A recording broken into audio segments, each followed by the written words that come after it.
इस मिट्टी पे हम पैदा हुए, हमारे पुरखों ने जान गवा करके जो आजादी हमको दिलाई, कसम चंद्रशेखर आजाद की, उस आजादी को बचाने की बात कर रहे हैं, उस संविधान को, उस आईन को बचाने की बात कर रहे हैं। देश का राष्ट्रीय गान गाया है, पूरा गान आपने सुना है। मुझे बता दीजिए कि इसमें कहीं भी हिंदू या मुसलमान का जिक्र है क्या? इसमें कहीं भी दलित या ब्राह्मण का जिक्र है क्या? इसमें कहीं भी महिला या पुरुष का जिक्र है क्या? अगर नहीं है तो आज जो इस देश में जात और धर्म के नाम पे जो नफरत फैलाई जा रही है, इंसानों को जो इंसान से बांटा जा रहा है, आपको लगता है कि यह देशभक्ति है? अगर आपको नहीं लगता है कि यह देशभक्ति है तो आप इसका विरोध करेंगे, और आप जब इसका विरोध करेंगे तब आपको अपनी नौकरी गंवानी पड़ सकती है। और एक आईएएस ऑफिसर कन्नन गोपीनाथन आज हमारे बीच में बैठे हुए हैं, देख लीजिए।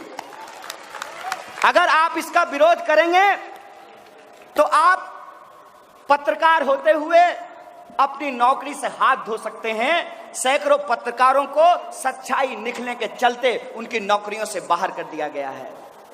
आप अगर सच लिखेंगे, सच बोलेंगे तो आपको देशद्रोही कहा जाएगा और फर्जी मुकदमे लगा करके आपको जेलों में बंद कर दिया जाएगा। कि आज किस तरह की राजनीतिक परिस्थिति देश के भीतर पैदा की गई है कि अगर आप सरकार की बात से सहमत हैं तो सही, अगर आप सरकार की बात से सहमत नहीं हैं तो आपको देशद्रोही कहा जाएगा। सरकार ने तमाम अपनी चीजों को गुमराह करने के लिए, जो उनकी असफलता है उसको गुमराह करने के लिए रोज हमारे बीच में एक नया एजेंडा फेंकती है। असल मसला क्या है? मसला यह है कि दिन रात जो हमारे टेलीविजन पर और हमारे व्हाट्सएप ग्रुप में नफरत फैलाई जा रही है, उस नफरत को इस देश के गली मोहल्लों में ये उतारना चाहते हैं। ये चाहते हैं कि हिंदुओं और मुसलमानों को आपस में लड़ाया जाए, और गांधी के इस देश में, अंबेडकर के इस देश में, भगत सिंह के इस देश में इंसानों को आपस में लड़ा करके रोजी रोटी, कपड़ा, मकान, शिक्षा, स्वास्थ्य, सड़क, बिजली और आत्मसम्मान के सवाल को गुमराह किया जाए। इसीलिए आज हमारे सामने ये कठिन चुनौती है कि कैसे ये जो साजिश है उस साजिश का हम पर्दाफाश करेंगे। अभी आपको पता चला कि देश में 45 साल में सबसे ज्यादा बेरोजगारी है, और पिछले 5 साल में 3 करोड़ 16 लाख लोगों की नौकरियां चली गई है। और नौकरियां नहीं मिलने के दबाव में ये आंकड़ा आ चुका है कि हर घंटे एक नौजवान आत्महत्या कर रहा है। मैं अपने नौजवान दोस्तों से अपील करना चाहता हूं कि दोस्त, अपने भाग्य को कोस करके हम आत्महत्या नहीं करेंगे, बल्कि हमारा कैरियर छीन करके अपने बेटे का कैरियर बनाने वाले इस तरीपार से सवाल का जवाब मांगेंगे। इसके खिलाफ ये लड़ाई लड़ेंगे। आप सोचिए कि कितनी चालाकी से इस देश में गांधी जिंदाबाद कहने वाले लोगों को आज देशद्रोही कहा जा रहा है, और गोडसे जिंदाबाद कहने वाले लोगों को पार्लियामेंट में बिठा दिया गया है।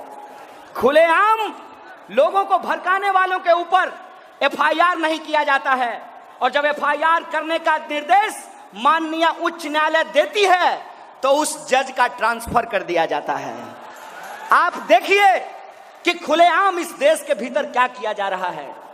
खुलेआम इस देश के भीतर धीरे धीरे लोगों के जो संवैधानिक अधिकार हैं, उनके संवैधानिक अधिकारों को छीनकर इंसानों को गुलाम बनाने की साजिश रची जा रही है। आप देखिए कि आज इस देश में एक ही वर्ग के लोग हैं जो सीए, एनआरसी और एनपीआर का विरोध कर रहे हैं, और जो वर्दी पहन करके इस देश की सेवा कर रहे हैं वो एक ही क्लास के लोग हैं, एक ही वर्ग के लोग हैं। उनको कैसे आपस में लड़ाया जा रहा है? मैं एक सवाल पूछना चाहता हूं कि गृह मंत्री साहब को पेंशन मिलेगा, लेकिन वर्दी पहन करके नौकरी करने वाले इन सिपाहियों को पेंशन नहीं मिलेगा। इसको बेईमानी नहीं कहेंगे तो क्या कहेंगे? मैं ये सवाल पूछना चाहता हूं कि हमारे बच्चों के हाथ में आप पत्थर थमा देना चाहते हैं, हमारे नौजवानों के हाथ में आप रॉड थमा देना चाहते हैं और अपने बेटा को बीसीसीआई का सेक्रेटरी बना देना चाहते हैं। हम आपकी इस साजिश के खिलाफ गांव गांव जाएंगे, एक एक इंसान के बीच में जाएंगे। और आपको क्या लगता है, आप हमको अपनी नफरत से डरा देंगे? आप भुलावे में हैं। हम गांधी को मानने वाले लोग हैं और गांधी जी के प्रपौत्र आज हमारे मंच पे बैठे हुए हैं। ये इस बात की शिनाख्त है, देख लीजिए। हम इस देश में आप तमाम लोगों को याद दिलाना चाहते हैं कि यही नफरत, जो नफरत आज इस देश के भीतर बोई जा रही है, इसी नफरत का नतीजा था कि इस खूबसूरत देश को दो हिस्सों में बांट दिया गया। उस वक्त भी अंग्रेजों ने बड़ी चालाकी से गाय का मांस मंदिरों में फिकवाकर, सूअर का मांस मस्जिदों में फिकवाकर हिंदुस्तानियों को आपस में लड़ाया, भारतीयों को आपस में लड़ाया और फूट डालो राज करो की नीति के तहत इस देश का बंटवारा किया। मैं याद दिलाना चाहता हूं इस देश के हुक्मरानों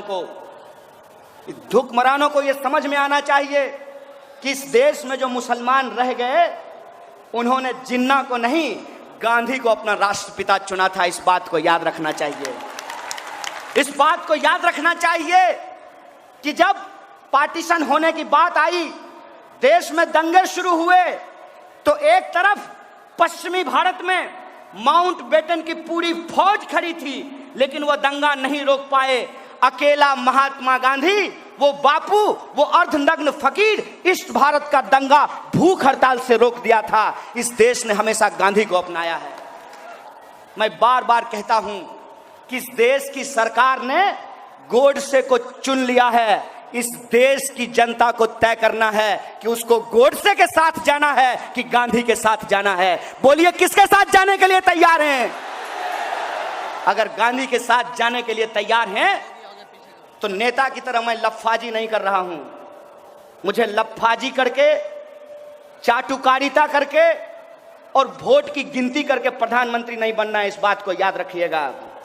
कुछ लड़ाइयां इसलिए लड़ी जाती हैं कि उससे चुनाव नहीं जीते जाते हैं, उससे इतिहास बनाया जाता है। और आप तमाम लोग जो आज पटना के गांधी मैदान में हैं, आप इस देश में एक इतिहास रच रहे हैं। इस बात को याद रखिएगा। इस देश को जब जरूरत है कि हम गांधी के रास्ते पे चलें, और वही रास्ता, वही पथ हम लोगों को एक मुक्ति का रास्ता दिखाएगा। आज के डेट में, आज की तारीख में हमको अंबेडकर की समानता की जरूरत है, गांधी की महानता की जरूरत है, और भगत सिंह की बहादुरी की जरूरत है, निडरता की जरूरत है। इस बात को हमको याद रखना चाहिए। अगर भगत सिंह की निडरता, डॉक्टर बाबा साहब भीमराव अंबेडकर की समानता और गांधी की महानता अगर हमारे साथ है, तो ये गोडसेवादी ताकतें, ये नफरतवादी ताकतें इस दिल को बांट नहीं सकती है, इस देश को तोड़ नहीं सकती है। इस बात का भरोसा मैं आपको दिलाना चाहता हूं। गांधी ने धर्म के आधार पर देश की बांटने की साजिश को बखूबी समझा था। इसीलिए गांधी ने कहा था, रघुपति राघव राजा राम, पतित पावन सीताराम, ईश्वर अल्लाह तेरो नाम, सबको सन्मति दे भगवान। और आज अगर गांधी जिंदा होते तो इसी गाने के साथ वो ये बात जोड़ते, रघुपति राघव राजा राम, पतित पावन सीताराम, ईश्वर अल्लाह तेरो नाम, सबको सन्मति दे भगवान, सबको शिक्षा, सबको काम, रोटी कपड़ा और मकान, सब इंसान को मिले बराबर का आत्मसम्मान। इस गाने में ये बात जोड़ी जाती, ये बात जोड़ी जाती कि क्यों ऐसा हो रहा है कि एक तरफ देश में बेरोजगारी बढ़ रही है, हर घंटे नौजवान आत्महत्या करने को विवश है, खेत में किसान मर रहे हैं, सीमा पे जवानों की शहादत हो रही है। और अजीब बात देखिए, मेरे पिताजी किसान थे, मेरे भाई लोग फौज की नौकरी करते हैं, हमारे परिवार से एक भाई की शहादत भी हुई है, लेकिन जब हम ये कहते हैं सबको शिक्षा, सबको काम, वरना होगी नींद हराम, तो ये कहते हैं कि हम देश को भड़काने का काम कर रहे हैं। साहब, हम देश को भड़काने का काम नहीं कर रहे हैं। इस मिट्टी पे हम पैदा हुए, हमारे पुरखों ने जान गवा करके जो आजादी हमको दिलाई, कसम चंद्रशेखर आजाद की, उस आजादी को बचाने की बात कर रहे हैं, उस संविधान को, उस आईन को बचाने की बात कर रहे हैं। और ये बात हम करेंगे, ये बात हम करेंगे। आपको जितनी ताकत लगानी है लगा लीजिए, आपको जितना पैसा खर्च करना है खर्च कर लीजिए। हम इस मैदान में किसी इंसान को नेता बनाने के लिए मंच नहीं सजाए हैं, हम ये जनगण मन यात्रा किसी को एमपी, एमएलए, मुख्यमंत्री या प्रधानमंत्री बनाने के लिए नहीं निकाले हैं। ये जनगण मन यात्रा इस देश में जन और गण को बचाने के लिए है। जन मतलब जनता, गण मतलब गणतंत्र। और ये गणतंत्र हम इसलिए बचाना चाहते हैं कि एक जूता सिलने वाले का बच्चा भी अपने टैलेंट के बदौलत बीसीसीआई का सेक्रेटरी बन सके और उसको इस बात का अफसोस नहीं हो, उसको इस बात का अभिमान हो कि हमारा बाप तरीपार नहीं था, हमारा बाप दंगाई नहीं था। उसको इस बात का अभिमान हो, उसको इस बात का अभिमान हो कि इस देश में ईमानदारी से मजदूरी करना ये हमारी बदकिस्मती नहीं है। उसको इस बात का अभिमान हो, वो गर्व से ये बोल सके कि हाँ हमारा बाप किसान है, हम किसान का बच्चा हैं। क्यों भाई, क्यों? कलेक्टर का बेटा कलेक्टर बनेगा, डॉक्टर का बेटा डॉक्टर बनेगा, लीडर का बेटा लीडर बनेगा। मैं पूछता हूं कि फार्मर का बेटा फार्मर क्यों नहीं बनेगा? ये सवाल मैं पूछना चाहता हूं। क्या दिक्कत है? कैसी व्यवस्था आप इस देश के भीतर बना रहे हैं? और कोई सवाल पूछता है तो आप राजनीतिक गुनागणित लगाने लगते हैं। जो लोग आज धर्म देखकर वोट बैंक की गिनती कर रहे हैं वो नेता नहीं है, गिद्ध हैं। इस बात को आप याद रखिएगा और इन गिद्धों से हमको सावधान रहने की जरूरत है। मैं पूछता हूं कि खून बहता है, किसी का भी बहता हो, टोपी लगाने वाले का बहा हो या टीका लगाने वाला का बहा हो, बोलिए इंसानियत का कत्ल हुआ है कि नहीं हुआ है? और अगर इंसानियत का कत्ल हुआ है और आपके भीतर अगर इंसान जिंदा है तो क्या आपको तकलीफ नहीं होगी? आपको बुरा नहीं लगेगा? हमको क्या बनाया जा रहा है? अगर गांव में कोई मर जाता था, चाहे वो किसी जाति या धर्म का हो, पूरे गांव में खाना नहीं बनता था। बोलिए ऐसा होता था कि नहीं होता था? बताइए। दंगा भड़का करके, भड़काऊ भाषण दे करके कपिल मिश्रा के ऊपर देशद्रोह का मुकदमा नहीं किया गया है, लेकिन इस देश में अगर आप सच बोलिएगा तो आपके ऊपर देशद्रोह का मुकदमा कर दिया जाएगा। हम कहते हैं कि देविंदर सिंह एक पुलिस ऑफिसर लश्कर तोयबा के आतंकवादी के साथ पकड़ा गया, उसके ऊपर देशद्रोह का मुकदमा नहीं किया गया, लेकिन कोई विद्यार्थी अगर सवाल पूछेगा तो उसके ऊपर देशद्रोह का मुकदमा कर दिया जाएगा। आप मैं बताइए, अरे मानिए मैं तो जवान हूं, मैं तो यूनिवर्सिटी में पढ़ता था, हो सकता है कि लोग अपने राजनीतिक एडवेंचरिज्म के लिए उलझलूल बातें करते होंगे, लेकिन आप मुझे बताइए, स्कूल की वो छोटी छोटी बच्चियां, कर्नाटक स्कूल में जो 8 साल और 10 साल की बच्चियां हैं, एक नाटक करने के गुनाह में उनके ऊपर देशद्रोह का मुकदमा किया जा रहा है। सत्यनारायण स्वामी का प्रसाद है जी, हैं? तमाशा चल रहा है देश में। हमारी लड़ाई इस बात के लिए है कि जैसे अंग्रेजों ने डिवाइड एंड रूल किया था, ये आज डाइवर्ट एंड रूल कर रहे हैं। इस डाइवर्ट एंड रूल के खिलाफ हम अपने मुद्दों पर इस देश की राजनीति को लाना चाहते हैं। हम चाहते हैं कि अगर राजनीतिक बहस हो तो इस बात के लिए हो कि बिहार से 50% लोगों को पलायन क्यों करना पड़ता है। एक लड़की यहां बोल करके गई है बिहार की, सारिका, उसने बताया कि अगर यहीं पे यूनिवर्सिटी होता तो हमको पढ़ने के लिए दिल्ली नहीं जाना पड़ता, अगर यहीं पे अस्पताल होता तो हमको इलाज कराने के लिए दिल्ली नहीं जाना पड़ता, अगर यहीं पे हमको काम मिलता तो आज हमारे बिहार के लोग नॉर्थ ईस्ट दिल्ली के दंगे में अपनी जान नहीं गंवाए होते। आप देख लीजिए कि नॉर्थ ईस्ट दिल्ली में रहने वाले लोग और साउथ दिल्ली में रहने वाले लोगों में फर्क है। और नॉर्थ ईस्ट दिल्ली में जो रहने वाले लोग हैं, चाहे वो मंदिर जाते हो या मस्जिद जाते हो, लेकिन काम दोनों का एक तरीके का है, दोनों मजदूरी करते हैं। साथ में मजदूरी कर रहे थे, साथ में दिवाली का लड्डू और ईद की सवैयां खा रहे थे। तुम बेईमानों ने अपने कैरियर के लिए और अपने बेटा के कैरियर के लिए इस देश में आग लगाई है। इस बात का हिसाब लिया जाएगा, इस बात पर हम अमल करना बंद नहीं करेंगे। और जब हम बोलते हैं तो कुछ लोग आकर के कहते हैं क्या हो जाएगा तुम्हारे बोलने से। सुन लो दोस्त, एक बार एक जंगल में आग लगी थी और एक कोयल अपने चोंच में पानी भर करके आग बुझाने की कोशिश कर रही थी। बड़े बड़े जानवर बैठ करके हंस रहे थे। आज भी कुछ लोग अपने पार्टी दफ्तरों में बैठ करके वीडियो देख रहे होंगे। याद रखिएगा, ये आग बुझेगी और आपका नाम आग लगाने वालों में और हमारा नाम आग बुझाने वालों में लिखा जाएगा। इस बात को याद रखिएगा। याद रखिएगा, जब देश को जरूरत थी क्यों नहीं लोग निकले सड़कों पर, क्यों नहीं गए दिल्ली में? सारे के सारे नेता, सारा का सारा ऑफिस दिल्ली में है। लोग निकल करके अगर चले जाते तो दंगाई भाग जाते। हमने फेस किया है दंगाइयों को। 9 बार जनगण मन यात्रा के ऊपर हमला हुआ है। हम जानते हैं कि ये डरपोक लोग हैं, ये भाड़े के टट्टू हैं। इनके सामने आप खड़े हो जाइए, इनसे आंख मिला लीजिए, ये चापलूस भाग खड़े होंगे। ये भरोसा मैं आपको दिलाना चाहता हूं। 9 बार हमला हुआ है, एक बार भी हम नहीं भागे, मैदान में डट करके खड़े हो गए।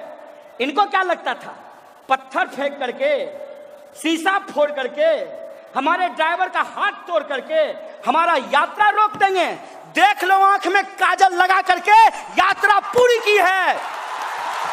लेकिन हम यहां रुकने वाले नहीं हैं।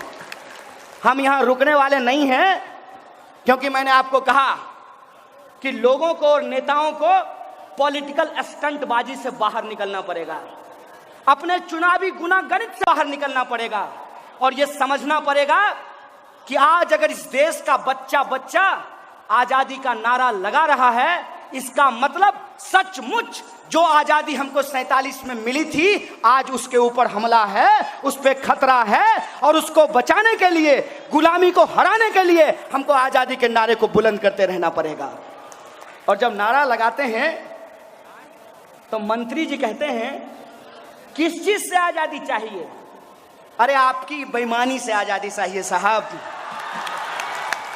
आप ही की बेईमानी से आजादी चाहिए। हम आपसे पूछना चाहते हैं, आपकी बेटी तो ऑक्सफोर्ड में पढ़ती है, आपका बच्चा तो कैम्ब्रिज में पढ़ता है, आपका बच्चा तो अमेरिका में पढ़ता है, और हमारे घर के बच्चे जो मगध यूनिवर्सिटी में पढ़ते हैं, वीर कुंवर सिंह यूनिवर्सिटी में पढ़ते हैं, उनको 3 साल का बीए 5 साल में कराते हैं। लाज नहीं लगता है? वो है लाज? मिलाइए जनता से आंख, दीजिए जवाब। एक नौकरी करने वाला इंसान पूरी जिंदगी मेहनत करता है, तब जाकर के पक्का मकान बना पाता है। बेटा बेटी को पढ़ा करके बेटी का शादी करता है तो उसका सारा पीएफ का पैसा खत्म हो जाता है। बशीर बद्र साहब ने कहा है, लोगों की उम्र बीत जाती है एक मकान बनाने में, तुम्हें शर्म नहीं आती बस्तियां जलाने में? और तुम बस्तियां जला रहे हो, इंसानों को आपस में बांट रहे हो, कैलकुलेट कर रहे हो। करें सब्सक्राइब करें और कमेंट करें।